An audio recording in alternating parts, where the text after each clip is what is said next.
আসসালামু আলাইকুম। এটা দুপুরের আয়োজন চলছে। করলা আলুর ভাজি আর কালবাউস মাছ রান্না হবে। করলা আলু ভাজিটা দিয়ে দিলে মশলাটা আগে কষিয়ে নিয়েছি।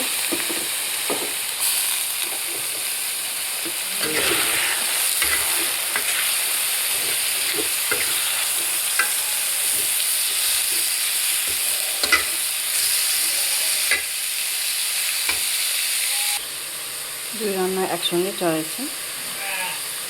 আর কিছু কালবাউস মাছ মশলা কষিয়ে নিচ্ছি। এখন মাছটা ছেড়ে দেব।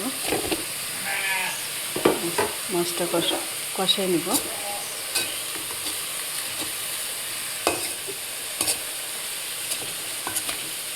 কষানো হয়ে গেলে পানি দিয়ে দেবো। সেই সাথে করলা আলু ভাজি হচ্ছে। কালবাউস মাছ কষানো হয়ে গেছে, এখন পানি দিয়ে দেবো।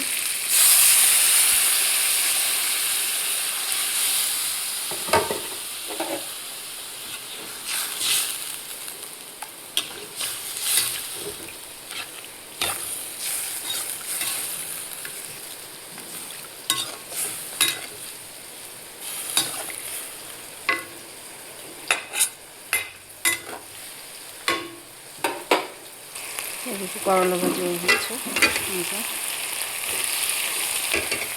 গরমের সময় করলা ভাজি, করলা আলু একসঙ্গে ভাজা আর পাতলা ডাল আর ছোটো মাছ রান্না জমে যায় একেবারে। এই তো করলা আলু ভাজি হয়ে গেছে।